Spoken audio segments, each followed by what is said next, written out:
Everybody.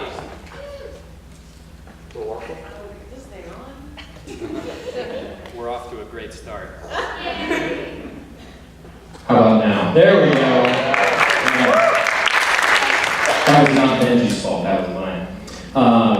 Thank you guys so much for coming out. This is awesome. It's so great to see so many people here. We're here for a night of stand-up comedy here at Sewickley Academy. My name is Nathan Bell. I'm the technical director here in the theater department.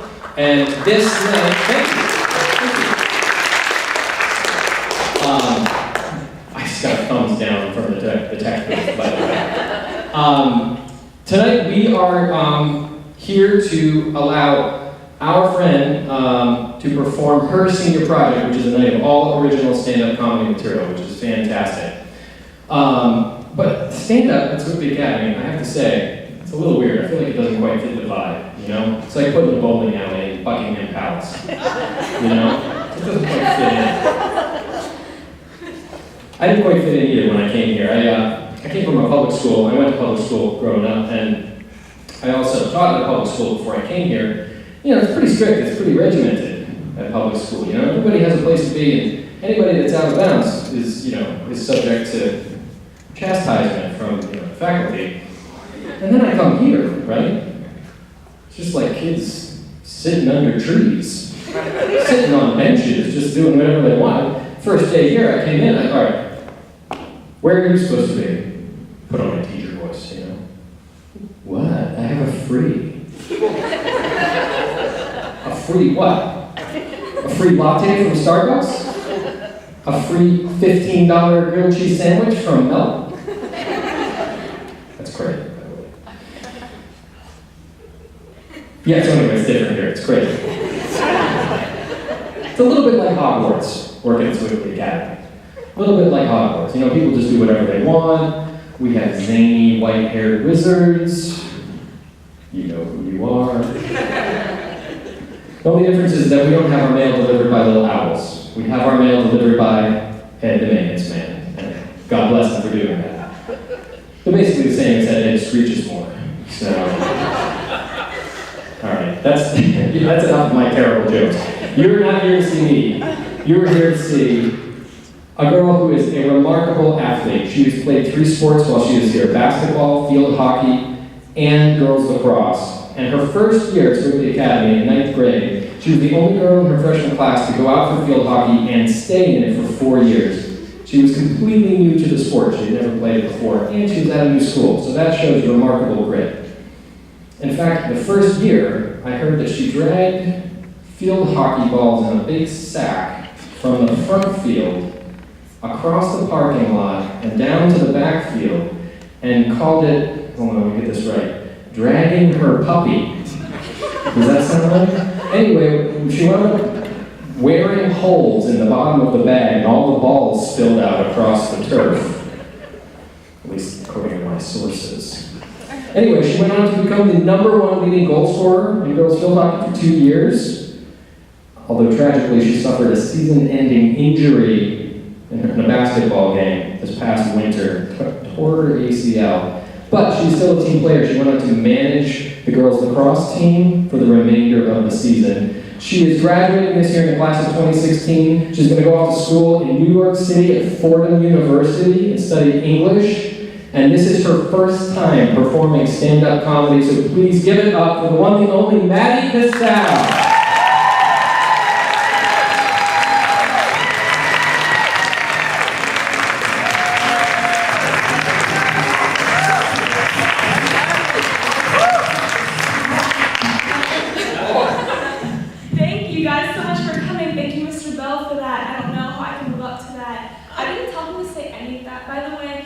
Especially not the puppy anecdote. I'm not sure about anybody, but thank you guys so much for being here. I did a test show yesterday for like a small group of people. There were 4 people here, and before it started, I told them like, this is really good practice because I am positive that there are going to be as many of you are here as there will be maybe tomorrow night for the show. And like, I was dead serious, I was not joking, they laughed, I don't know why. So I'm so glad that you're all here tonight. This is my first time doing stand-up, so please go easy on me. Did anybody bring like fruit or vegetables? If you did, I love it. If you like refrain from throwing it during the show. After is okay, but before it could be a distraction. So I'd love it if you waited. You've probably been able to tell I'm a very awkward person. So right now, like with your eyes staring into my soul, I'm a little bit terrified. I'm gonna try not to pass out. People, like, they'll tell me when they ask me what my senior project is, I'll tell them and they're like, "You're so brave. You're so brave." Thank you. I'm not actually at all. Like, I'm freaking out internally. I'm sure it's showing, but under these bright lights. But I appreciate what I think is a compliment. You are all such beautiful people, but I don't think it will make you or me more comfortable if I imagine you all in your underwear. You know how they say, "Oh, if you're nervous on stage, imagine them all in their underwear." That would be so great. What pervert thought that was a good idea? That's horrible. I like you all as you are, fully clothed. Thank you. But, so a little bit about me. I'm a pretty weird person. I'm sure anyone who knows me knows this. Like, I hear it every day. Most of the time from my parents, but from other people too. And like, you've been able to tell, I'm sure. But I know why. Like, I don't think it just happened. I don't think I was born this way. I think there's a reason. So you know how people go through phases, like, where they really like a certain food, and they were super picky and they'll only eat that food, like when you're a little kid. Like, I didn't go through that kind of phase with chicken nuggets or like PB&J or even paste. Like, I hear some kids like used to eat glue. But in 3rd grade, I went through a phase where for the whole year I was addicted to hand sanitizer. I wish I was joking, but I'm not. It explains a lot, I know. But my rationale has always been, if it smells good, it tastes good. And it's honestly, it's so lucky that I never tried to eat Sharpies, because I think those smell really great. But never say never, right? But so I don't really know how it started, but there was this big jug of hand sanitizer in my class, and so like I think I single-handedly used the entire thing. But it was like just tempting me. It was right there. So it was at the edge of the classroom, and I asked my teacher, like, "Miss Lawrence, can I have some hand sanitizer?" I asked her this every day, and she probably thought, like, "Does this kid work in the coal mines? Because her hands are really dirty." But like, so I go every day. I go to the side of the room, and I get like as many pumps as possible till it was like pulling out of my hands. And I thought that I was like really sneaky and suave, and I'd like walk back to my desk with all this hand sanitizer and just kind of like dip my head down. Like, whoa. All of a sudden I was laughing at it like I was a dog that was just having water for the first time after being locked in the car like, for hours. It was crazy. But to my utter surprise, like, she caught on, like the teacher, she noticed. I don't know how, but she did. And so she called my parents to talk about my problem, and that was like a bummer. It was not cool of her, but we could have kept it between us, but she didn't do that. So I stopped eventually. It only lasted a year, but I have no recollection of that. Okay, a year goes by very fast. But I don't know how I stopped, and I think like it would have been cool if they took me, if there were like AA meetings for hand sanitizer addicts, and like my parents took me and sat me down in a circle, and I was like, "Hi, my name is Maddie, and I've been addicted to hand sanitizer for a year now. you. That would have been really cool. I don't know how I stopped. I think it's because hand sanitizer kills 99.9% of bacteria and like brain cells. It's actually funny.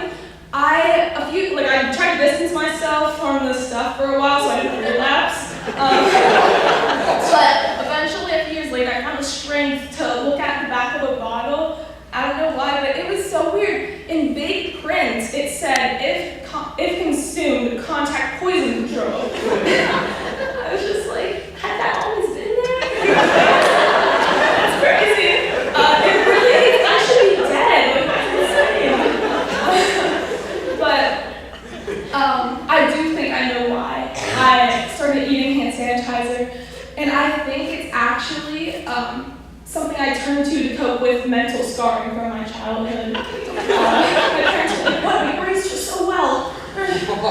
No, I remember when I was really little, my grandma wanted to potty train me. So my parents were probably like, "Take her, please." Like, they're probably super excited. And so my grandma took me to her house and sat me down on like this little plastic toilet, and she gave me this doll. I'm sure you were wondering, why is this here? Like, why is this on stage when nothing else is? Is it a prop? Is it for moral support? Is she that weird? Like, all of the above. She gave me this doll, and if I did my business successfully, she'd show me this face. Like, yay, I'm happy. But if I failed, she'd show me this. I don't know if y'all can see this, but she took the time to draw on the scariest face you've ever seen. That's weird. I don't know what she was like dreaming of at night that inspired her to see this face. But she knew what she was doing, because if there's anything that can scare the crap out of a kid, it's this face. She knew. Yeah, so this doll, I love it. I really do. I had since like catharsis this year. It was the best, because that really that messed me up for a long time. And so we had this English project this year where you had to make a video about books that affected you and like made you who you are and stuff like that. So one of the books I chose was The Hunger Games, and the first thing I did was I took the doll to the woods by my house and I shot it with a bow and arrow. It felt so good. You can find it on YouTube. Like, it was great. It took like 30 takes, but I did it. But it's a real shame that I think that another way I tried to cope with the scarring was, I'm not proud of this, in my elementary school days, there was this kid that I would pick on sometimes. It wasn't just me, not that justifies it, but like, he was the butt of all of the class's jokes, and he took it like a champ, and like, it was so sad. His name is Remy Urkel, and if like Urkel wasn't awkward enough of a name, I decided one time to like change it to Earcorn, like, there's Remy Earcorn, and somehow that caught on for the entire year. People were calling Remy Earcorn, and I was just like, did I do that? I wasn't sure if anyone would get that. That was like a Steve Urkel impression. I'm really bad at impressions. I want to be good.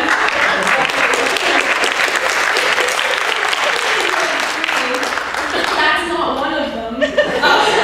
Well, actually, after I do the three, you're probably not going to think like I'm good at any, but the one is like Christopher Walken. Yeah. Peter Pan has lost his mother. Needs to walk out though. Not so good, I know. Mickey Mouse. I'm Mickey Mouse, huh? And another one, this won't mean much to anybody really, but it's my dad. You might not even know him, but my mom, her name's Dana, and like we'll call her Dane, and I hear this one a lot. It's Dane, Dane, Dane, you can't keep spending all the money. That's my best by far.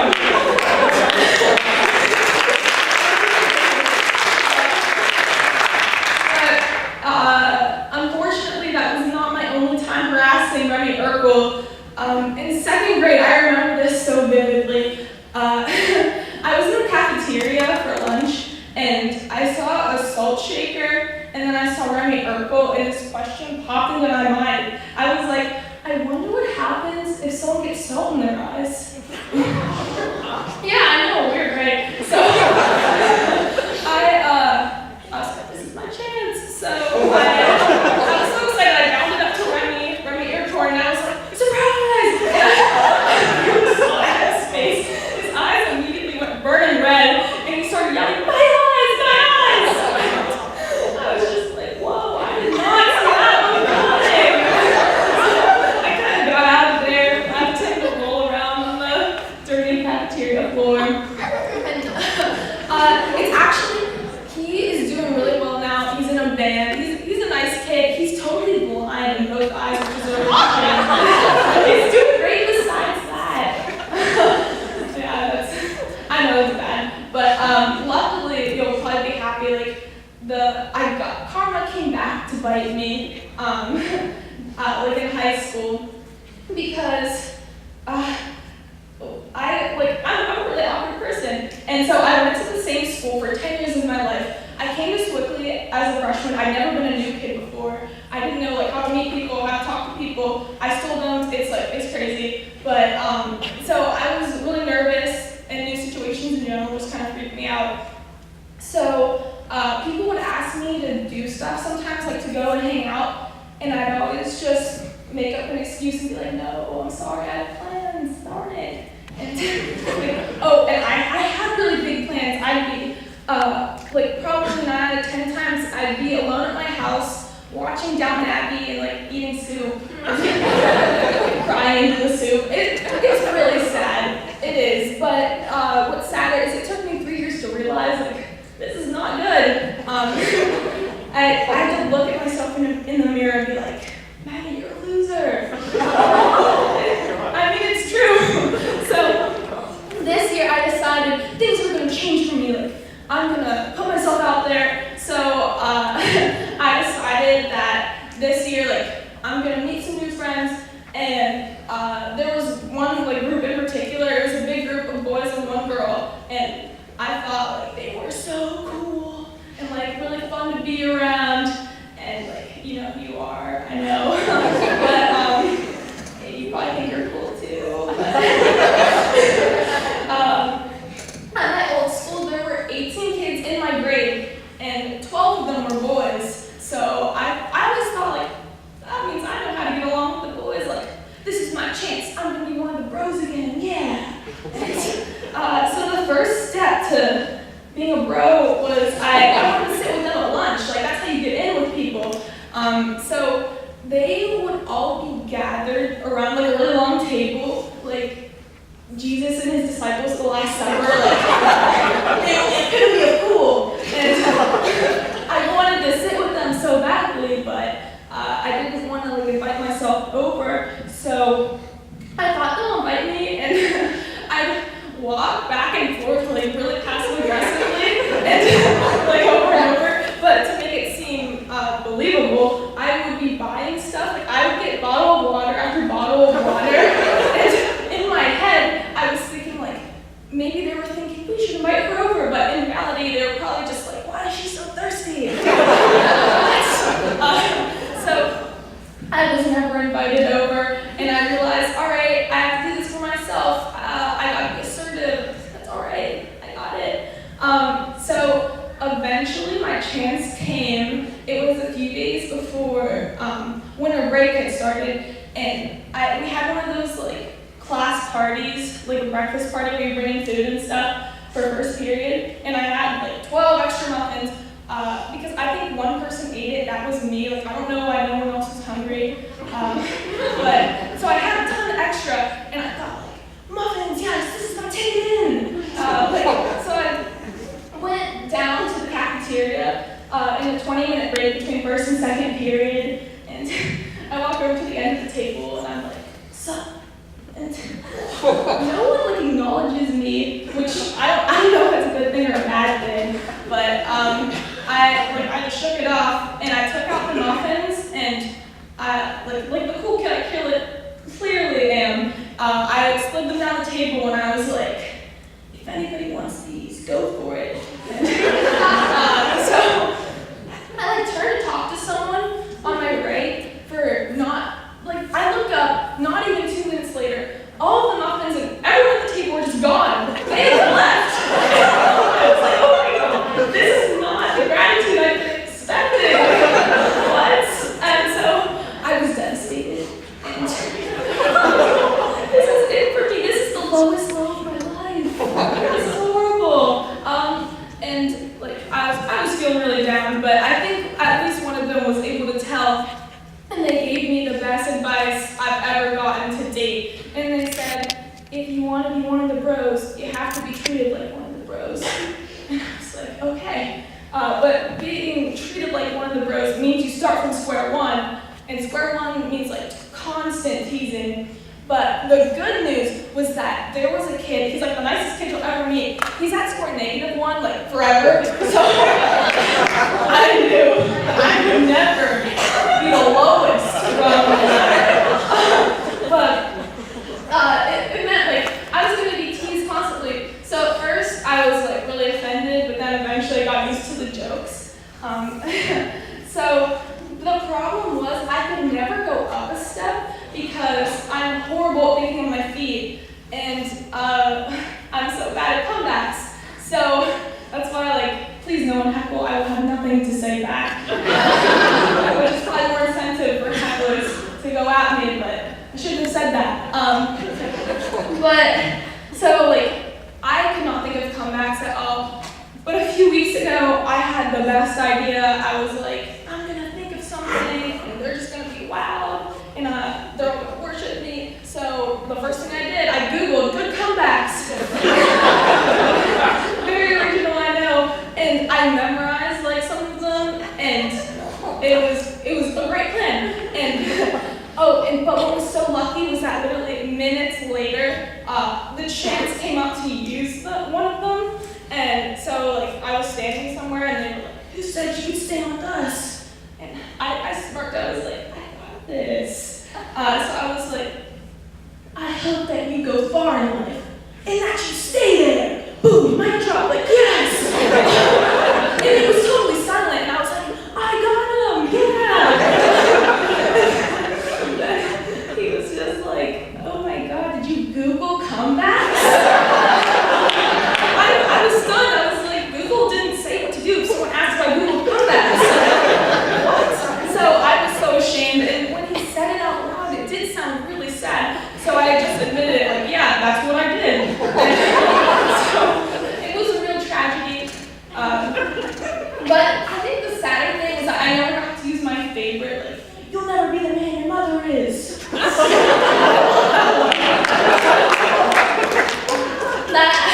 That actually happened not that long ago. It was on our grade went on a class trip to Washington, D.C.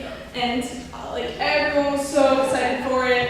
I was super pumped for the whole year. And on the first day we get there, and you split off into groups, and a big group of us went to Georgetown. And Georgetown is it's Mecca for Sewickley people. It's so nice. And it is. It's really nice. And Sewickley is a mini Georgetown, but minus the cupcakes. I don't know if you know, but Georgetown's famous for their cupcakes. If you don't know, I will educate you. They're good, but you have to wait in line for them, pay $3.75 for one. And luckily the line wasn't that long, and it was good. But what would have made it great is just a few squirts of hand sanitizer. And that would have been awesome. I'm sure it's a popular request though. But after that, we left and we went to some stores that I just did not feel comfortable entering.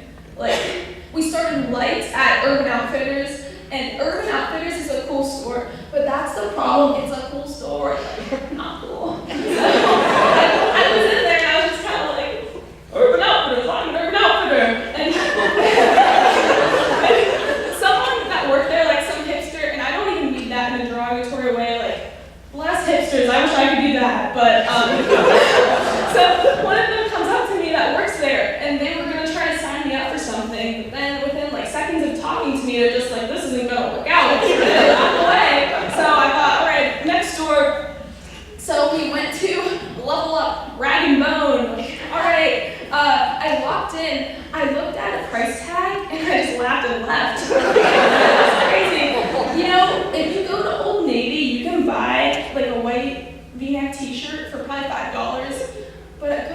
bone, that same shirt's like $200. And I need that money for college and food, mostly food. So I knew that wasn't gonna work out.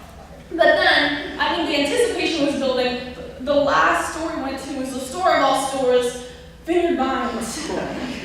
I was like, I thought I knew what I was walking into. I thought I knew what to expect because I'd seen Sewickley people like sporting the Vineyard Vines stuff all throughout my years of high school. And it's like their trademark is whales. I don't know why, but it's like whales on everything. So I thought like I'd walk in and it'd be like hats with whales, shirts with whales. All right, Vineyard Vines.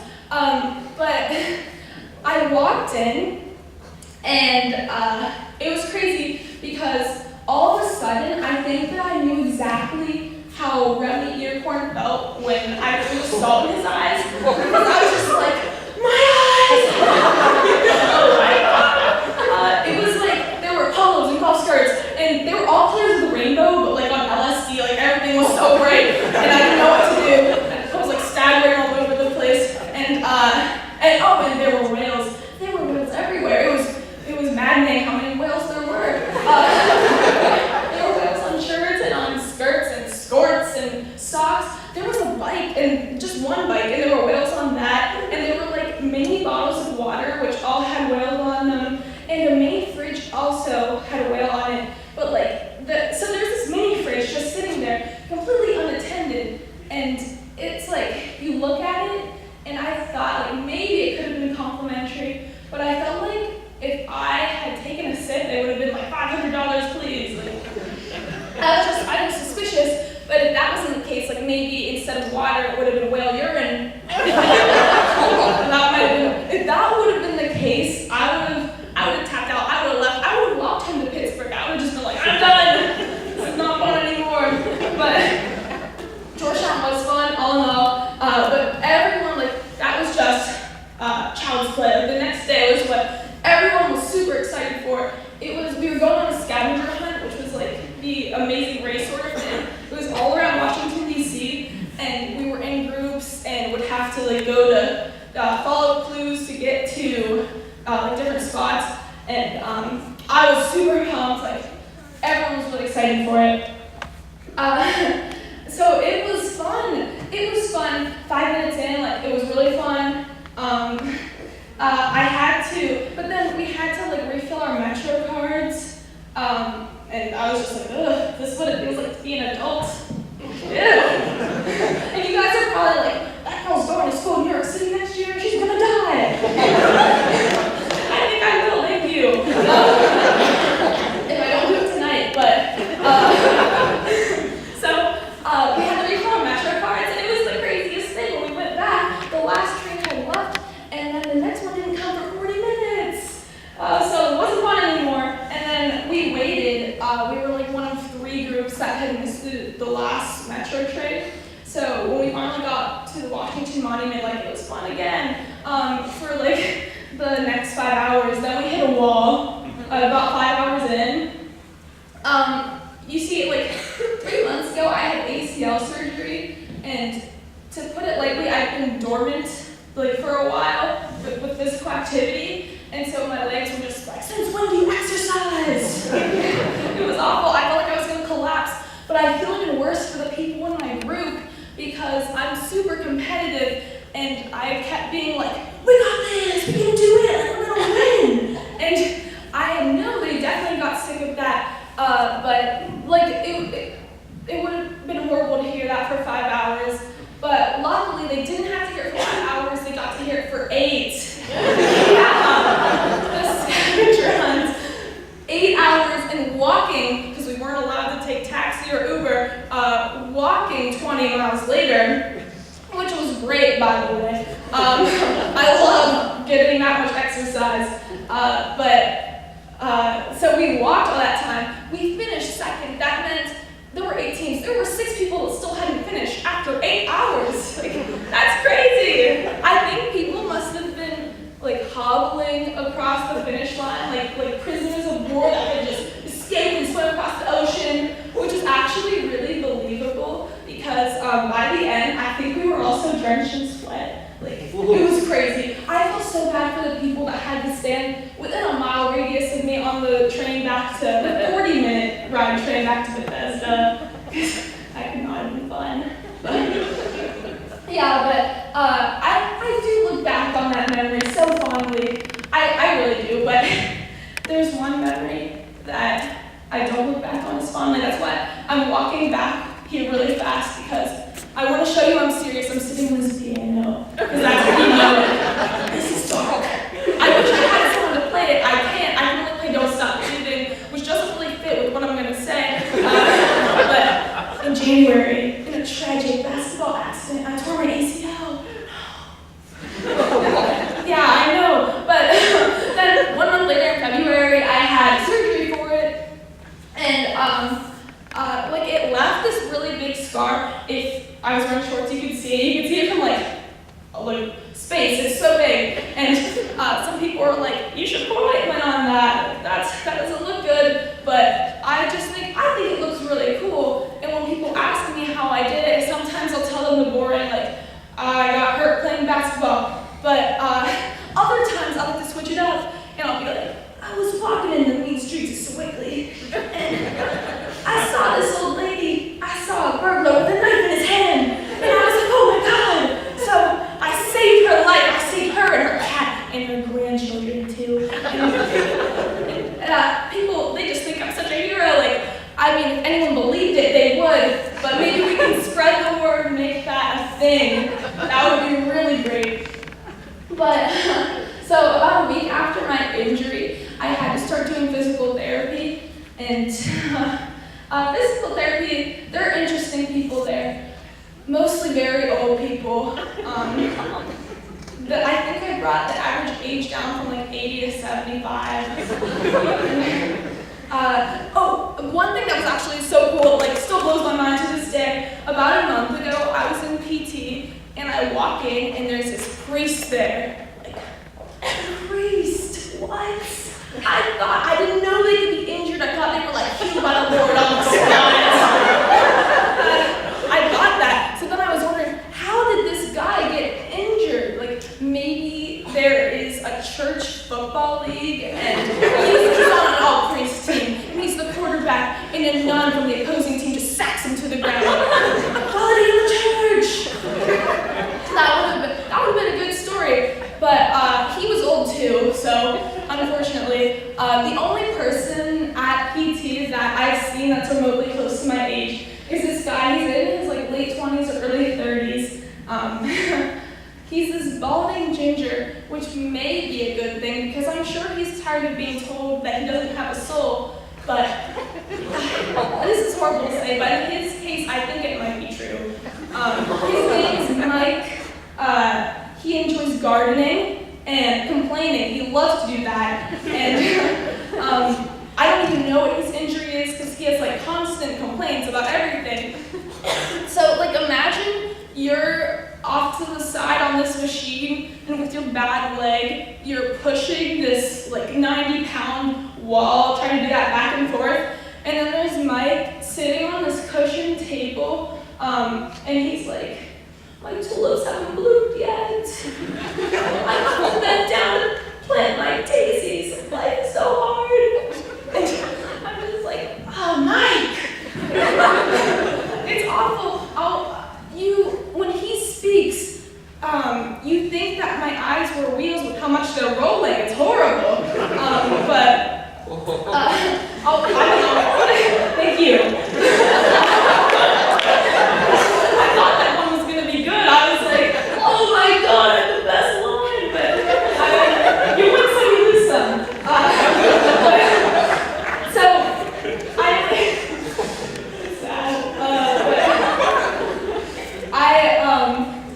Mike, okay, so I'll put it bluntly, Mike kind of sucks. So,